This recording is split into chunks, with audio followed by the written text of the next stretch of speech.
जो बड़ौदा के राजा का सैन्य सचिव रह चुका है, जो व्यक्ति सिडनेहम कॉलेज में असिस्टेंट प्रोफेसर रह चुका है, और वो लगातार कोशिश कर रहे हैं कि इस समाज के भीतर हमें एक्सेप्टेंस मिल जाए, हमारे समाज को एक्सेप्टेंस मिल जाए। उनके मन में आता नहीं होगा कि अगर वो वापस चले जाते इंग्लैंड, 1 साल के लिए फिर से गए भी थे, अगर वो चाहते तो अमेरिका में, इंग्लैंड में, दुनिया भर के सबसे अच्छे इंस्टीट्यूट्स में, यूनिवर्सिटीज में प्रोफेसर बन के शानदार जिंदगी गुजार सकते थे। क्या कमी थी उनके जीवन में?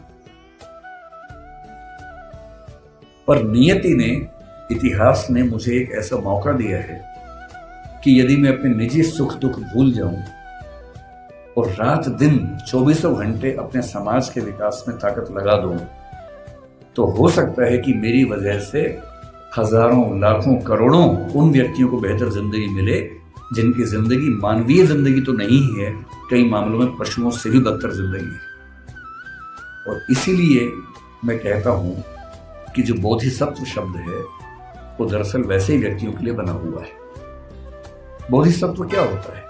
महात्मा बुद्ध के बारे में कहते हैं कि जब उनको मोक्ष मिल गया, बुद्ध मानते थे कि जीते जी भी मोक्ष मिल सकता है, कहते कि उनको मोक्ष मिल गया। और जब उनको मोक्ष मिल गया तो वो मुक्ति में जाके आनंद में रह सकते थे।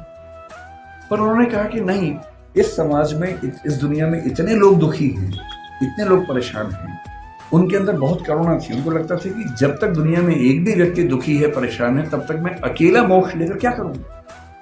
उन्होंने अपने मोक्ष को स्थगित कर दिया और कहा कि मैं लगातार प्रयास करूंगा कि मेरे साथ साथ सभी को मुक्ति मिले।